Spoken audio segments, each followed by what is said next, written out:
Hi, my name is Doug Nunes, and we're from the Vietnam Veterans of America, Chapter 1071 in Lakewood, Colorado. We come and visit schools all around Colorado, and you're one of the schools that we've come to often. Uh, Sitting before you are four gentlemen who were drafted into the U.S. Army. Um, and Stan will talk first, Dan Paparocki, and Bill Bridges. And then Otter will speak, and then Dick will talk to you about what they experienced when they received the letter and reported to the draft board. So with that, Your finger over the mic. oh, Yeah, that's the there you mic? Okay, thank you. So we'll start with Stan, and he'll tell you about what he did. That the mic's at the top. You just clip it on your shirt. It's good. Got it. Perfect. For our video, and we're running. It's running. I started before. Yeah. Okay. Well, good morning. We'll wake up eventually. All right. My name's Stan. I'm a Colorado native, Jefferson County. So I'm a homeboy, right? Right? How come we're not smiling? You're not awake yet. It's early. All right. We need smiles, please. Makes me feel good. All right. So this is about being drafted and going to war in Vietnam. I wore my Vietnam shirt. This one didn't make it to Vietnam. This was after Vietnam, which was 82nd Airborne in Fort Bragg. I went to Vietnam with the 101st. And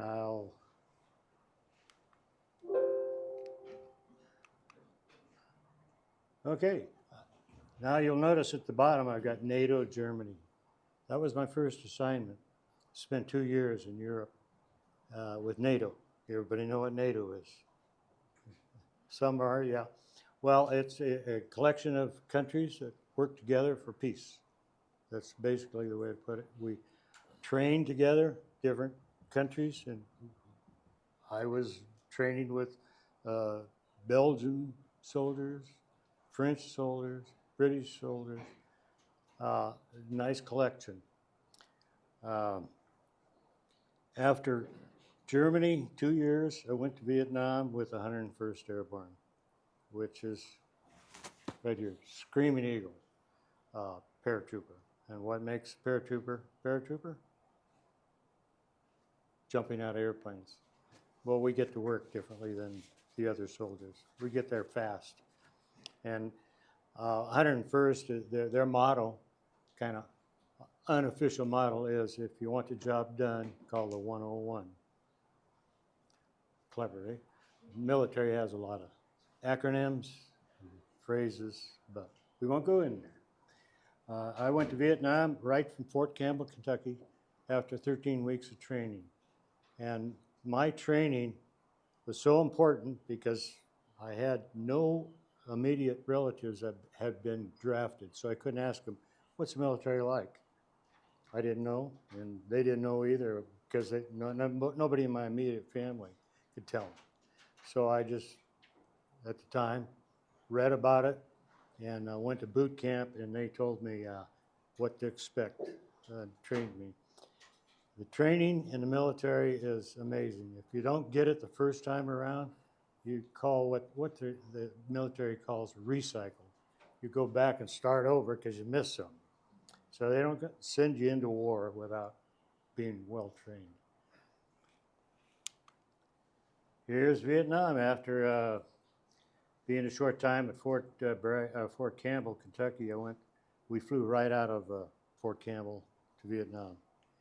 And it was quite an experience. It was December of 1967.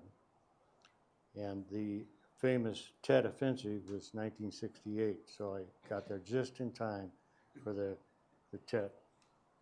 And Everybody know what TET is? I'll get to that later, but thanks for taking care of that. So training is important. I am a firm believer in too much training is not enough. You know what that tells you the whole story there. The present day soldiers I've talked to recently, they hate training because somebody up above, commanders, say, well, it's going to rain today, let's go out and train. And the soldiers hate that. So they made up a little ditty that says, they say, if it ain't raining, we ain't training. Cute. That's the way the military is. Conglomeration of, like you, everybody different, has a different attitude. So anyway, here we are going to Vietnam. Right up on the DMZ. And Wow, that's cool. that's good. That gives you an idea of where. DMZ is right there, between North and South Vietnam. Right here. Is kind of right along the DMZ there, and in South Vietnam, right? This is all North Vietnam here. We're right in the middle. So they learned a little of the Ho Chi Minh Trail yesterday. Oh yeah, okay. So if you kind of look at that map, the Ho Chi Minh Trail is it's going off into Laos and Cambodia, or in this case, Kentucky, Tennessee. Mm-hmm. Right. Interesting. Ho Chi Minh Trail. Right there. It's like a 4-lane highway from the north on down to the south. And they would transfer goods, ammo, weapons on that trail at night. So you'd be out on patrol. Me being infantry, we did a lot of field work, grunt, we were called. And we would like pair up in pairs, set up a perimeter, and take turns taking a nap at night. And when you lay down and it was quiet, you could hear movement on that Ho Chi Minh Trail, bringing weaponry down and ammo and forces. This is the making or the start. It's the Huey helicopter. And these are skids, and you notice they never sit down because the pilots don't want to sit down because they could get shot at. So they'll tell you to jump out. You notice there's no doors on the Hueys, never was. They took them off to start with and didn't have to deal with it. But this is a start of a fire support base. And you had a flat mountain with a valley down below. That's the Ashaw Valley. And you have Army engineers come in and level off the ground so you'd have a flat surface for artillery and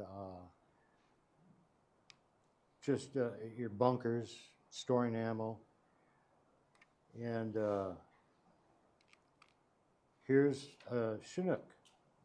And you'll hear more about the Chinook from Otto here soon, but this is how we transported all our equipment. You can see there's already makings of artillery, and this is a completed fire base. You can see the artillery here. So we supported the troops out here in the valley from a fire support base.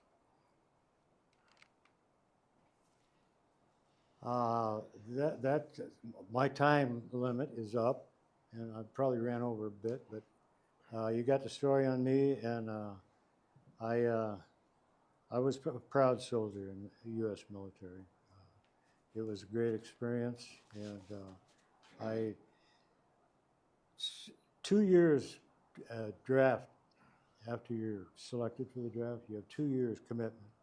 And I took an extra 2 years because I was young, single, not married.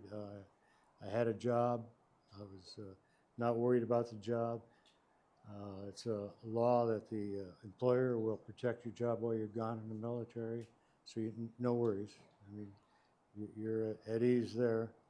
And after I did my Vietnam tour, I spent 8 months at Fort Bragg, North Carolina, which is that's probably the best military installation in the world, because they're right there close to Washington, D.C., and they bring any dignitaries in to Fort Bragg because it's the best one.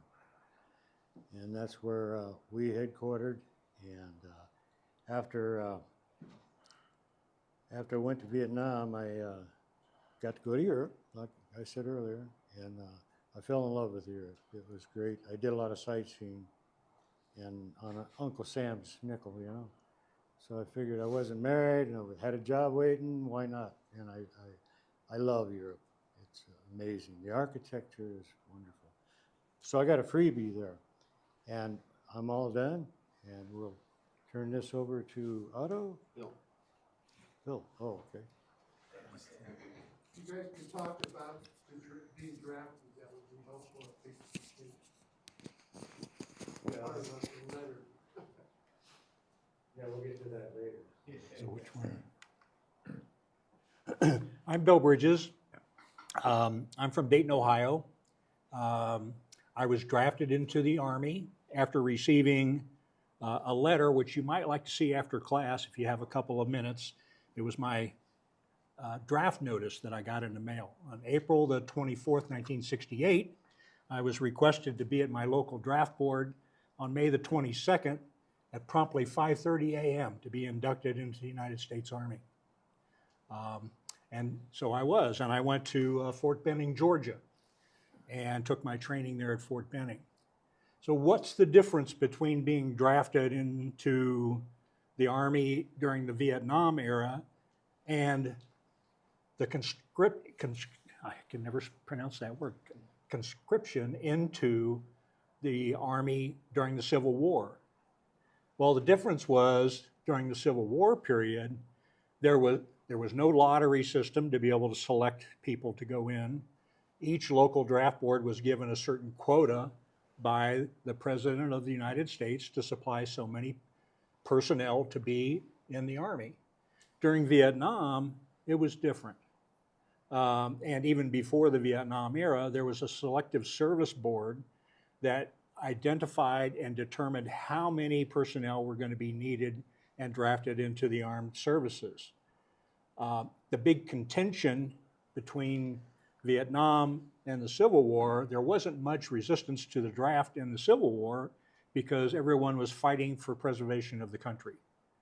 During the Vietnam War, there was a lot of protesting that was going on because many of the college students believed we shouldn't even be in Vietnam in the first place, which contradicts the administration's view, both Eisenhower, Kennedy, and later Johnson, that said, look, if we don't protect our interests in Vietnam and that falls, that's part of the domino theory. And you probably learned a little bit about the domino theory, where communism would begin to take over country by country by country by country. And then we would be really in trouble. I wanted to mention to you that I was actually stationed in South Korea after I was drafted. I spent my first almost year in training and at duty stations in the United States, and then I was sent on a mission to South Korea. Well, why was I in South Korea? Well, that was part of the Cold War effort to basically prevent the communists in North Korea from invading and taking over South Korea, which was our ally after the Korean War. So I was there, like 55,000 other veterans at that time, to basically preserve that peace between the North and the South. I was stationed up here at a place called Camp Kaiser, which was right by the DMZ. The demilitarized zone between North and South kind of follows the 38th parallel. We were about a mile from the DMZ, and then we ran all kind of missions and things out to try to intercept those that were trying to infiltrate from North Korea into South Korea. The other part of our mission was to maintain readiness in terms of supplies and materials that would be ready in case they were needed in South Vietnam during the war, because we used like equipment both in Korea and in Vietnam. These are the things that I was trained in, all small arms kind of equipment. And I was also in the infantry, like Stan, except I couldn't see jumping out of a perfectly safe airplane. It's fun. I'm sure it's fun. This is the camp that I was stationed in South Korea. It was quite mountainous there. The temperatures during the wintertime rarely got above freezing. During the summertime, they were usually hovering close to 100 degrees. So you had extremes of both winter and summer. And we lived in these things that were called Quonset huts, which were nothing more than corrugated steel arched over a concrete floor. There was one little stove in there for heating during the wintertime, but there was no air conditioning either. Let's see, what else do we have here? Okay, that's the end of those. I wanted to mention to you, before I ended up here, some numbers. In 1969 began the draft lottery for Vietnam. Birth dates, all 366 of them, which includes a leap birth date of February 29th, were put into blue capsules, and they were dropped into a big bin. And they were shuffled up, and they were drawn out, and it was actually publicized on television at the time, believe it or not, when those numbers were drawn. And they would open the capsule, they would determine what the birth date was, and the very first capsule drawn, that birth date became draft number 1. And that's the way they drafted into the military from that point on. Whatever the lowest draft number, they started at 1 and worked their way up all the way through 366. In 1969, there were 283,000 plus men that were drafted into the military, ages 18 through 25. When I was drafted in 1968, that was before the lottery system. There was no ideal method for picking out who was first and who was second, in that the local draft board just determined who goes and who stays. There were 296,000 drafted in 1968. The peak of all of the draft was in 1966. There were 382,000 young American men that were drafted into the military service. So over the course of the Vietnam era, there was well over 1 million that were drafted into the services. And not all of them went to Vietnam, because not all of the military service involved direct combat. 80% or more involved support of those that were in direct combat. So I just want to give you that background reference in terms of Civil War and Vietnam. You bet. Civil War mostly, most of them went into combat, right? Rather than support. Correct, and also, you were not allowed to pick a replacement, were you? Like, No, you the couldn't get Civil War, you could get someone to volunteer for you, and it also included, I believe, a payment that was made to the government to let you basically kind of opt out and let somebody else go in your stead. Something to consider is, as we move on here, in the Civil War, that sort of put the overtone or undertone as this is a rich man's war and a poor man's fight. And I know that stereotypical view lingered all the way into Vietnam, but let's address that at some point. We get that later, yeah. Thank you. Thoughts on. Thank you. Okay, this is me. That's what I did, was worked on Chinooks. I graduated from high school, Jefferson County High Schools. At Alameda High School in 1967, I didn't care about the draft. My plans were to go to CSU and take mechanical engineering. So I wouldn't have graduated till 1972. So I wasn't worried about the war. I decided that I was never going to get the job I really wanted, so I quit college in the spring of 1969. A month later, the draft board sent me notice that my student deferment had been canceled because the college had notified them that I was no longer in school. Another month went by, I got my letter from Mr. Nixon inviting me to come down to the new Customs House downtown and participate in a physical for the draft. So I went down there, took the physical. I had a heart murmur when I was young. They found it, and I told them, they put an M on my chest. I went through the whole physical, and at the end they said, well, we can hear something. We will not reclassify you until we have you checked out by a heart specialist. So they made an appointment for me at a heart specialist out at Fitzsimmons when the hospital was still out there. Told me, you go to the appointment, he'll check you out. If he decides that you have a problem that's serious enough that you should not be in the service, we will reclassify you. If not, then you're just going to be future cannon fodder for another time. Here's the thing about the lottery. Bill said 1969. The numbers were drawn in December of 1969. The actual lottery didn't start until January 1st, 1970. So like I say, I did go to the doctor to check me out. They took miles and miles and miles of EKG tape. Nurse came up, tore out a piece about that long, one heartbeat. Handed it to the doctor, he looks at that, there's nothing wrong with you. Go home. Wait to hear your next letter. So just before May 1st, 1970, I get my second letter because my birthday was October 2nd. And number for October 2nd was 125. Number came up again. I figured no big deal. I still have the heart problem. I'll go down there, take the physical, spend all day running through their hoops. They're going to send me home again. During the lottery, if you were healthy enough to walk in that front door in the morning, you were healthy enough to get on an airplane and go to basic training that afternoon. So that's what happened to me.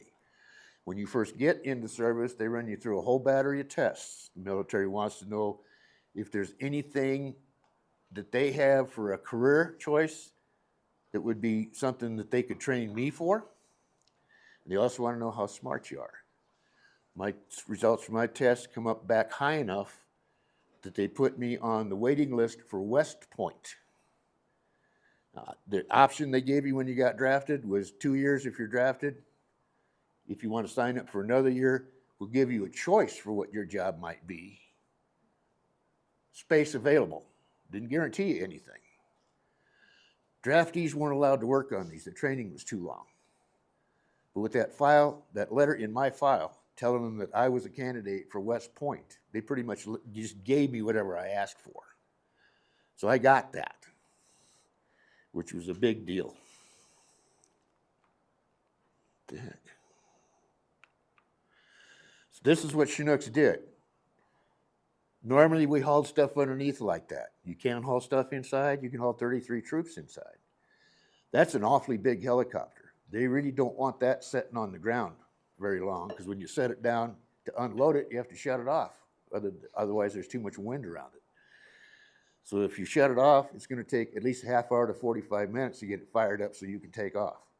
So preferred method was this way, because then you could hover in, set the load on the ground, punch a button, the hook it open, the straps would drop, and you just take off again. You never touch the ground. This was maintenance. This is what I did. Every 100 hours, these things had to go through a complete maintenance session. This is the monsoons. This is Saigon. Every year, monsoons come up, last 30 to 45 days, rains 24 hours a day, 7 days a week. That was the monsoon where I was at in Fubai. I lived in that building for a while. Best place during the monsoons to take a shower, right there on that sidewalk. Because we didn't have running water. There was a big tank above a little building back behind this building. They'd fill it in the morning, no hot water. That's all the rain coming down. Sometimes they'd fill it at night. So if you didn't get your morning shower, you didn't get one in the afternoon usually. So when it was raining, grab your bar of soap, leave your clothes inside, come out there and stand on the sidewalk and take a shower. This was the last room I lived in. This was pretty good. This is very good accommodations for Vietnam. That was my refrigerator. That was my fan. That was my bunk. It was raised above the floor so I could throw all my combat gear underneath it instead of tripping over it all the time. That was pretty good accommodations. Down there in the company area in that first building, 4 men per room, 12-foot by 16-foot rooms. This one was 8 by 16, 2 guys. I built this room. I scrounged all that plywood and all the 2x4s and stuff to do that. So all of that nice wood is in my room. Only 2 guys in that room. After my bunkmate was there for 2 weeks, he was the NCO club manager. He decided, why should I live here? I have an office in the NCO club. That office is air conditioned. Bye. This is a Chinook after maintenance in Reno. That was a Sky Crane. That was the biggest helicopter in the Army inventory when I was in. The Chinooks of today have so much more power and can lift so much more weight that that's a bygone. That's a relic. Thank you very much.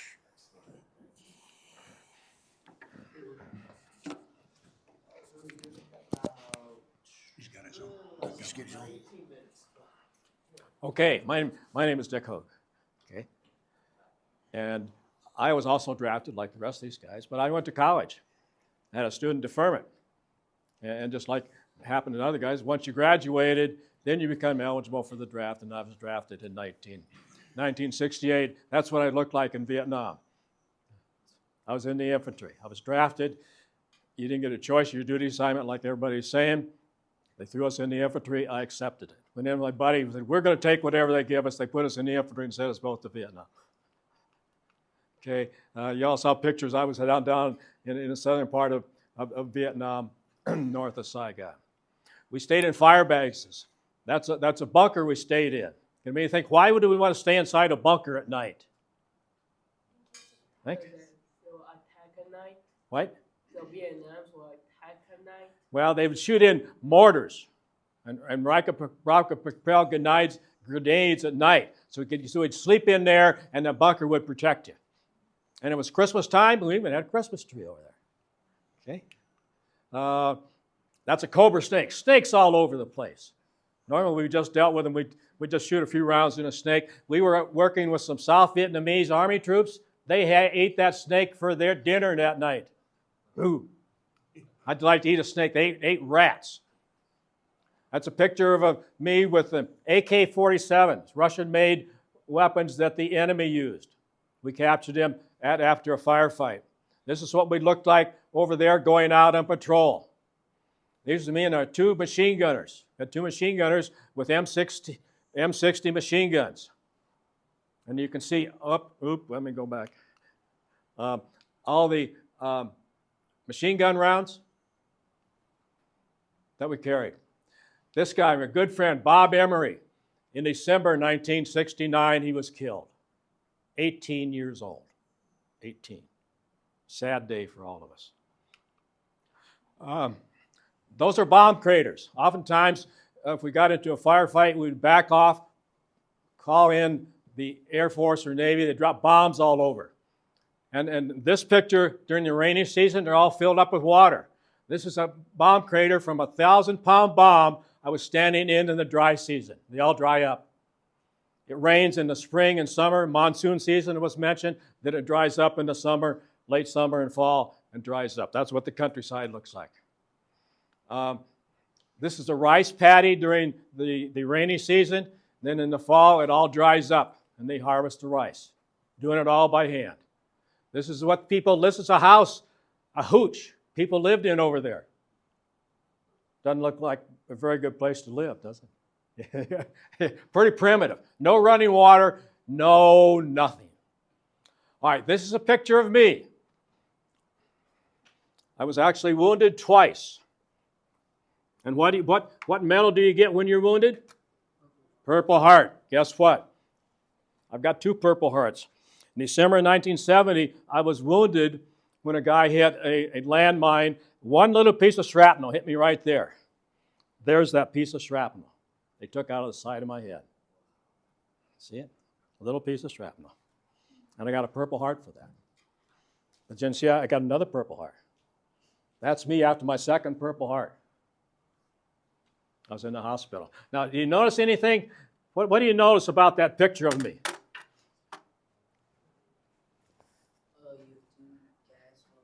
What? Pardon? 2 gas. Yeah. What other? What happened? What's missing? I see one. Where's my left leg? I was seriously wounded. I got hit my hand, my foot, my hip. I was hitting so bad, my left leg was amputated. I have an artificial leg. I do pretty good, don't I? Yeah, I'm thankful to still be here alive. I do very do very well, but I was seriously wounded, but I made it home alive, and that's what's important. I wrote a book about my story, and it's a phrase that I saw when I was in basic training. Read this phrase. For those who fought for it, life has a meaning others will never know. And I understand that. Because I saw friends, 1 minute you were talking to them, just like that, they were dead. So life means an awful lot to all of us who served in combat, because we lost a lot of buddies. This picture down here had a friend that was killed. We had a reunion years ago in Salt Lake City. Those flowers at a gravesite of one of the guys that we served with. Okay, thank you. That's it. Might you have questions for any of us? You guys have questions? What were you thinking when you got the drafting paper and then like on TV in your When I got the draft notice? yeah. Well, I'll give you my experience. I knew it was coming because I actually went down with a buddy. We volunteered for the draft, so we knew it was going to happen. And we really didn't know what was going to happen. Even though we knew the war was going on, I had a college degree. I figured the Army will give me a desk job. Well, they needed infantrymen. So I expected it, but it wasn't something I was really looking forward to. Any of the other guys offer something? The thing about the draft was, the Air Force didn't get drafted, the Navy didn't get drafted. Army got drafted, or you could enlist. If the Marine recruiters didn't make their quota, they would take however many of the guys that were getting drafted that day that they needed and put those guys in the Marines. Yeah. Other thing is if you're drafted, you serve 2 years. I took 2 years of college. Our generation in the military at the time was the most educated Army ever. Now with the way they do things with the voluntary draft, or no draft, voluntary service, a lot of guys have had some college training. So today is, again, the most intelligent Army ever. When I was drafted, every third person was drafted into the Marines. So as I was going through the line and they were sorting this out, the guy behind me ended up being a Marine. Guy behind me was a Marine as well. 1, 2, 3, 1, 2, 3. 1, 2, 3. We yeah. did 1, 2, 3, 4. Yeah, all the threes over here. That was number 3, all the 4s over there. Other questions? What were you guys treated like after the war? What was your question? What were you treated like after the war? Well, again, I'll give my story. I was treated like a hero because I lost my leg in Vietnam. So I got a warm welcome. I was in the hospital out in Aurora, Colorado. They treated us all well because there were guys out there missing arms and legs and whatever. So I got a warm welcome home. Not everybody did. I have good friends. They got spit on. They were called baby killers and whatever. So you guys, what were your stories? Yeah, pretty much the same thing for me when I got back from Vietnam, San Francisco, California. And it was a case of be careful, don't go downtown with your uniform on.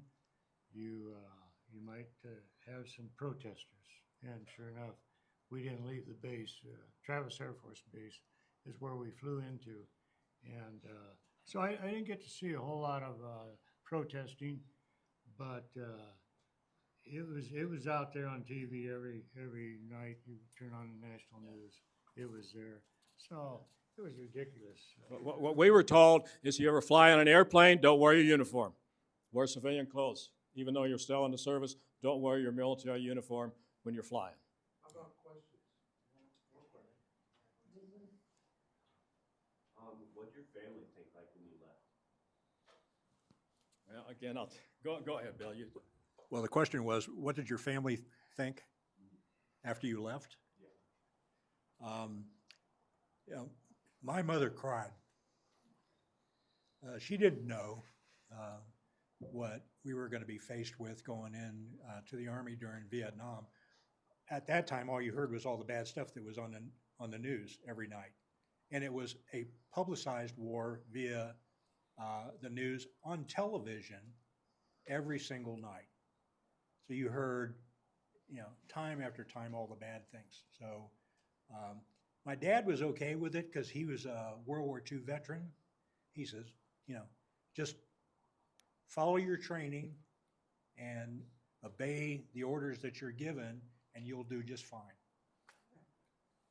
I was a draftee and stayed a draftee. I didn't take the option to serve a longer time to have a choice. Thing that my parents felt the most was while I was gone, the chaplains came to my front door twice. Once right after I was supposed to go over, and once right before I was supposed to come back. Chaplain comes, knocks on your door, that means you're dead. I didn't die either time. The plane I was supposed to go on to Vietnam, they pulled us at the last minute, put another group of guys on there. That plane crashed in Alaska, everybody died. At the end of my tour in Vietnam, you got your orders, you're supposed to go to wherever the replacement company was, spend 10 days picking up cigarette butts and what have you. I was a maintenance supervisor. I said, there's no reason for me to go to Da Nang to pick up cigarette butts. I have a helicopter here that needs repaired. I also have to finish training the guy that's going to take my place. So I stayed in the company to finish my job. After 3 or 4 days, I was going to take a bus flight to Da Nang and report to the replacement center. That morning, I was arrested in morning formation for being AWOL from picking up cigarette butts. I was sent to Da Nang on a C-130. I was already scheduled to go to Da Nang that afternoon on one of our helicopters. That helicopter that afternoon crashed into the side of Monkey Mountain and killed everybody again. Don't want to see the chaplain knocking on your front door. Yeah, a lot of bad things happened because of Vietnam. My buddies, when I got my draft notice, they said, pack a suitcase and head north to Canada and avoid the draft. I thought about that and I said, nah, not me. I'm patriotic. I'll fight for my country. And what else? What else did we fight for in Vietnam? Our flag. Our flag was there, so we were there protecting our flag. And your rights under the Constitution. Right. And Stan mentioned, a lot of guys left the country. We call them draft dodgers. Went to Mexico or Canada to avoid the draft. And a lot of them never got drafted. They stayed there until the draft was over. And of course, a lot of us don't have anything good to say about what was called a draft dodger. And then I think President Carter granted them amnesty. They got by with it. Great. One more question here. Anna, you want to ask a question? Oh, what was a fear you might have had to get over because of the war, or what was a fear that you acquired because of the war? My health was my main thing. Agent Orange was used in Vietnam to kill foliage, and they sprayed by aircraft. And I was always afraid I got some in my system, the water. And sure enough, I've got Agent Orange in my liver right now. So I take high meds for it, and it's helping. So I asked my doctor, my liver doctor, I said, how long am I going to take these meds? He says, the rest of your life, if you want to live. So that's pretty scary. They poisoned basically all of us in Vietnam when we were there. Yeah, they saw a little piece on that the other day. Agent Orange, it takes the leaves off the trees. So you can see, ideally, so you can see through the jungle, right? But they didn't do a lot of testing on I went back to Vietnam in 2013, my wife and I. That's my wife back there, good-looking little gal back there. Okay, and our guide told us that they sprayed Agent Orange to kill all the vegetation, so the enemy didn't have places to hide. Our guide told us it took 40 years for the vegetation to grow back that had been sprayed by Agent Orange, and it killed everything. And the people that really suffered were the Vietnamese civilians, because it got in their food supply and their water supply, and thousands of those people died and have illnesses associated with Agent Orange. So it took years. We thought it was great because it killed everything. They didn't tell us it was bad for you, and it can kill you. Friends have died. Yes, and several friends that I served with have died of cancer since coming home because of their exposure to Agent Orange. I'm doing fine, and Stan's got an issue. You guys are okay, and I'm obviously alive and well. I have kidney disease from Agent Orange. Another thing, since I stayed a draftee the whole time, I only had to serve the 2 years. When I returned from Vietnam, I had 5 months left. They decided it cost the Army too much money to send you home for leave on the Army's dime, let you stay at home for 30 days, and then pay for you again to go to your next duty station, where they could only keep you for 4 months and then have to pay for you to go home, plus the fact that they have to reissue all your uniforms. So when I returned from Vietnam, they just let me out. So when I came home as a civilian. I snuck back into Denver in the dead of night like a thief. So nobody bothered with me. Just one quick note. Everybody associates Agent Orange with Vietnam. I didn't know it either until just about a year and a half ago, but Agent Orange was used in South Korea as well. It was used in the DMZ to defoliate all the vegetation that was in the DMZ so we could have a clear sight to see if anything or anybody was coming through the DMZ. As a result of my assignment right by the DMZ, I didn't know that I was infected with Agent Orange until a year and a half ago. When I found out that fact from the PACT Act that was passed by our government that would cover Vietnam era veterans that were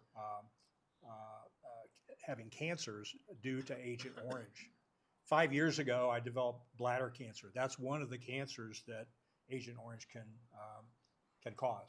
So I'm still in treatment right now for that, but it's looking pretty good because I've made it almost to that 5-year mark, which is kind of a good point. Excellent. Yeah. How about a huge round of applause?